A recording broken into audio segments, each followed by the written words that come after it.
क्योंकि आपने ये क्रेडल टू ग्रेव की बात करी और पिछले दिनों वक्फ अमेंडमेंट बिल आया 2024 में, अभी उसका फिर से वो चल रहा है। उसमें बेसिकली जो मुस्लिम वर्ल्ड में हिस्टोरिकली इस्लाम में एक जो कॉन्सेप्ट इमर्ज हुआ वेलफेयर स्टेट का, और उसमें एंडाउमेंट्स, वक्फ के जो एंडाउमेंट्स हैं as a principle of social welfare, तो उसमें हम लोगों ने एक अंडरस्टैंडिंग वर्क हिस्टोरिकल एपिसोड किया था।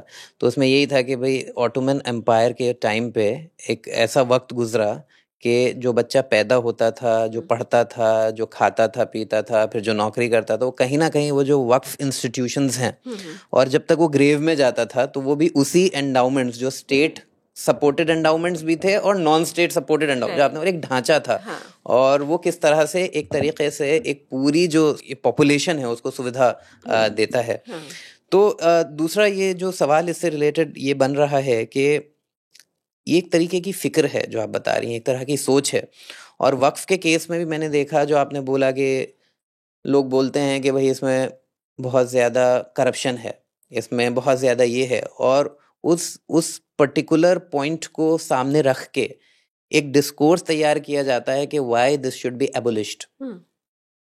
तो इसी तरह हम जब सोशल वेलफेयर स्कीम्स और पॉलिसीज़ की बात करते हैं, मौलाना आज़ाद नेशनल फाउंडेशन से मुस्लिम माइनॉरिटीज़ को, और इसी तरह की दूसरी स्कीम्स हैं जो दूसरी कम्युनिटीज़ को स्कॉलरशिप्स देती थी, और पिछले 5-7 साल में, 10 साल में वो स्कीम्स ऑलमोस्ट ज़ीरो पे चले गई। अब तो उसको ख़त्म कर दिया गया। इस डिस्कोर्स को आप किस तरह देखती हैं, जो आप अपने बुक में बार बार उसको वाज़े तौर से सामने लाती हैं कि भाई देयर इज़ दिस डिस्कोर्स, जो इलीट डिस्कोर्स भी है, कॉरपोरेट डिस्कोर्स भी है, जो स्टेट भी जिसको पूरी तरह से इस्तेमाल करता है, कि वेलफेयर के बारे में जब भी आज की डेट में बात हो रही है तो एक नेगेटिव बात हो रही है, पॉजिटिव नहीं हो रही है। तो ऑब्वियसली मेरे नज़रिए में ये बहुत प्रॉब्लमैटिक है। एक तरह से देखा जाए तो कोई भी सरकार, कोई भी pro poor, broadly defined redistributive, let's not से प्रो पुअर, कोई भी रीडिस्ट्रीब्यूटिव मेजर अनाउंस करती है तो उसको इमीडिएटली रेबडी या फ्रीबीज या डोल्स या उस तरह की लैंग्वेज यूज करके एक तरह से नकार दिया जाता है। तो मेरे ख्याल से ये, I mean, first of all I think हर एक अनाउंसमेंट को अलग से एनालाइज करने की ज़रूरत है, क्योंकि बहुत सारी ऐसी अनाउंसमेंट्स हैं जो ऑब्वियसली मैं नहीं सपोर्ट करूँगी। इस किताब में the emphasis is on these schemes that we have studied, जो हमें लगता है कि बिल्कुल लोगों का हक है। आप ये स्कीम्स थोड़ा सा बता देती हूँ for the clarity of viewers. तो like I said, cradle to grave, जन्म से मृत्यु तक कुछ स्कीम है। उनमें से 4 तो नेशनल फूड सिक्योरिटी एक्ट 2013 में शामिल है। आमतौर पर लोग नेशनल फूड सिक्योरिटी एक्ट की जब बात होती है तो केवल लोगों को जन वितरण प्रणाली, पब्लिक डिस्ट्रीब्यूशन सिस्टम दिमाग में आता है, PDS। पर एक्चुअली फूड सिक्योरिटी एक्ट में इसके अलावा 3 स्कीम्स हैं। 2 बच्चों के लिए है। एक तो आंगनवाड़ियाँ जो है, integrated child development services scheme, और दूसरी है मिड डे मील स्कीम, जो स्कूल में सरकारी और गवर्नमेंट असिस्टेड स्कूल्स में लोगों, बच्चों को मध्याह्न भोजन, मिड डे मील जो देते हैं। और चौथी जो स्कीम है वो बहुत इम्पोर्टेंट इसलिए है क्योंकि जो बाकी 3 स्कीम्स थी वो पहले भी चल रही थी, उनको सिर्फ फूड सिक्योरिटी एक्ट में एक लीगल जामा पहना दिया गया। जो चौथी है वो स्कीम बहुत छोटे पैमाने पे चल रही थी, ना के बराबर थी, जिसका नाम अब है प्रधानमंत्री मातृ वंदना योजना। अच्छा।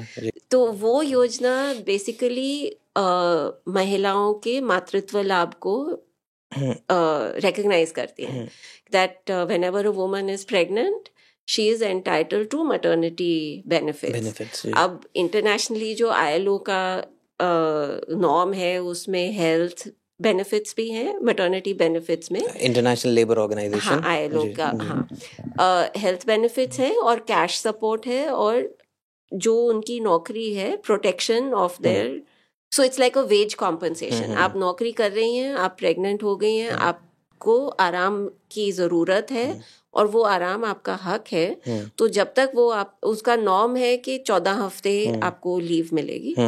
तो उसमें नॉर्म है कि 14 हफ्ते आपको आपकी नौकरी भी सुरक्षित रहेगी और उन 14 हफ्तों के लिए आपको पूरी तनख्वाह मिलनी चाहिए। इंडिया में मेरे जैसी महिलाओं के लिए वो है 14 हफ्ते इज लाइक 3 to 4 months। हाँ, पर हमारे लिए, मेरे जैसी महिलाओं के लिए 26 हफ्ते है। हाँ, मैं वही सोच रहा था क्योंकि अभी भी जो हमारा मैटरनिटी बेनिफिट्स एक्ट जो अभी 2017 में अमेंड हुआ, लेकिन जो 1960s से है उसमें 26 हफ्ते का अब हो गया है प्रोविजन। लेकिन मेरे जैसी नौकरी शुदा महिलाएं 5%, 6% से ज्यादा नहीं है। ज्यादातर महिलाएं असंगठित क्षेत्र में, अनऑर्गेनाइज सेक्टर में काम कर रही हैं। तो उनके लिए 2013 तक खाद्य सुरक्षा कानून में जब ये प्रावधान जोड़ा गया, तब तक उनके लिए तब तक कोई कुछ नहीं था जी। तो इसलिए मैं कह रही हूँ कि वो सबसे अहम है। तो ये हो गई 4 योजनाएं। सॉरी, ये थोड़ा लंबा नहीं जरूरी है ये जी। और फिर इसके अलावा नरेगा है, जो राष्ट्रीय ग्रामीण रोजगार गारंटी कानून है। वो लोगों के काम के हक को पहचानता है, मतलब उसको रिकॉग्नाइज करता है। इसके अलावा एक है सोशल सिक्योरिटी पेंशन्स।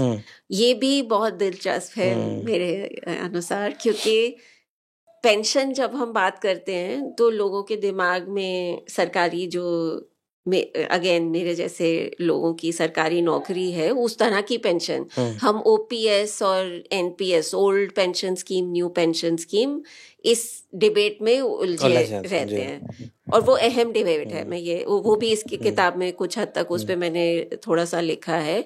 लेकिन फिर भी ये जो पेंशन है, उस तरह की जो पेंशन है जो organise sector, formal sector employees के लिए, वो सेक्टर में एम्प्लॉयमेंट हमारा 10% से ज्यादा नहीं है। तो जो बाकी है सोशल सिक्योरिटी पेंशन जो है, जो सबके लिए है या होनी चाहिए, वो भी इस किताब का एक चैप्टर है, जिसमें 3 हमारे यहाँ पे एक NSAP स्कीम है, नेशनल सोशल असिस्टेंस प्रोग्राम। उसमें 3 तरह की पेंशन सरकार देती है। वृद्धावस्था पेंशन है, विच इज फॉर ओल्ड, विधवा पेंशन, सॉरी, फर्स्ट विडो, हाँ, वो उसमें एकल महिला भी शामिल है। फिर वृद्धावस्था पेंशन है जो बूढ़ों के लिए है, और तीसरी है पर्सन्स विद डिसेबिलिटीज, जिनको विकलांगता है, उनके लिए भी एक पेंशन है। तो ये पेंशन सिर्फ 200 रुपए प्रति माह प्रति व्यक्ति है, 200 rupees, which is very less. Yes, for some categories it's 500 rupees. But the central government's contribution varies between 200 to 500 rupees, and these amounts have not been increased for more than a decade. Actually होना कितना चाहिए आपके हिसाब से? मतलब आप समझ लो 500 रुपए की पेंशन को आप पेंशन कहोगे कि मेरे हिसाब से तो एक तरह से लोगों की इंसल्ट है। अब ये है कि जो राज्य की स्टेट गवर्नमेंट्स हैं वो अपनी तरफ से कुछ दे रहे हैं। तो सबसे ज्यादा तेलंगाना में है 4000 रुपए, हरियाणा में 3500 प्रति माह है। तो I think that is closer to what would be acceptable, but the fact that the central government is only giving 200 to 500 rupees per person is quite problematic. तो ये होगी छठी स्कीम। हाँ, सो बचपन में पहले पैदा होने से पहले गर्भ में मातृत्व लाभ, 6 साल से कम उम्र के बच्चे के लिए आंगनवाड़ियाँ, integrated child development services scheme, school जाते हैं जो बच्चे उनके लिए मध्याह्न भोजन, परिवार के लिए as a whole public distribution system, सस्ता अनाज या अब तो मुफ्त अनाज, और काम का हक, 100 दिन का काम साल में, और बुढ़ापे में आराम। तो एक उन्हीं का नारा है कि काम का पूरा दाम दो, बुढ़ापे में आराम दो। कि जो लोग काम कर रहे हैं उनका वेतन या उनकी मजदूरी सही होनी चाहिए, और जब वो बूढ़े हो जाते हैं और काम नहीं कर पाते तो बुढ़ापे में उनकी पेंशन पर्याप्त होनी चाहिए। एक स्कीम मैंने और इसमें किताब में रखी है, वो है ये कैंटीन योजना, जो आई थिंक लोगों के दिमाग में अम्मा कैंटीन्स सबसे पॉपुलर है, जहाँ पे 1 रुपए की इडली मिलती है, और वो सबसे पुरानी इस तरह की स्कीम है। ज्यादातर शहरी क्षेत्रों में है ये स्कीम। ये एक लौती योजना है इस किताब में और मेरे काम में भी, जो हमने शहरी क्षेत्रों में किया है। तो इन कैंटीन में बहुत सस्ता भोजन, खाना, एक टाइम का खाना मिलता है।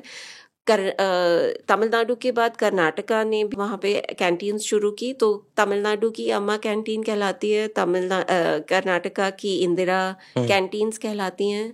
वहाँ पे भी 5 से 8 रुपए का खाना मिलता है।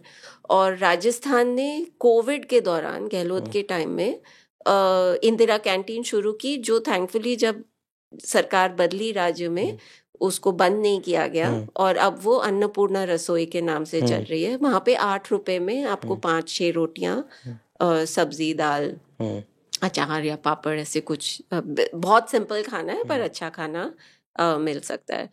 तो again I think it's an important intervention, इसलिए उसको भी जोड़ दिया। इनफैक्ट मुझे ऐसे लगता है कि वो जो कैंटीन योजना है उसको खाद्य सुरक्षा कानून में शामिल होना चाहिए था। It should have been part of that act, but anyway we missed the bus. So इस किताब में that's the broad structure कि लोगों को अगर उनकी जिंदगी में किसी भी तरह की आपदा का सामना करना पड़े, तो एक तरह से सरकार की तरफ से ये एक नेट है जो उनको सोशल सिक्योरिटी नेट, हाँ, जो उनको बचा सकता है। आपको कहीं काम नहीं मिल रहा तो आप नरेगा में काम कर सकते हैं। आपके घर में किसी भी वजह से बीमारी या किसी वजह से कमाई नहीं है तो खाद्य सुरक्षा कानून के थ्रू आपको, या कैंटीन के द्वारा, क्योंकि राशन कार्ड सबके पास नहीं होता है, लेकिन जो ये कैंटीन्स हैं वो सबके लिए हैं। आपको कुछ नहीं, कोई एलिजिबिलिटी क्राइटेरिया नहीं है। कोई भी मैंने बहुत खाया इन कैंटीन्स में, और कोई भी जाके खा सकता है। और 1 रुपए में तो क्या, 1 इडली से तो क्या पेट भरेगा, पर 5 रुपए से 8 रुपए में आपको वेरी लो कॉस्ट, हाँ, और काफी ठीक ठाक खाना। तो the idea is that a lot of the difficulties or hardships that people face, they are not of their own doing. It is the system that is creating these hardships, right? The economic structure, जो हमारी अर्थव्यवस्था है, उसकी वजह से भी लोग अपना जीवन यापन करने में कठिनाइयां फेस करते हैं।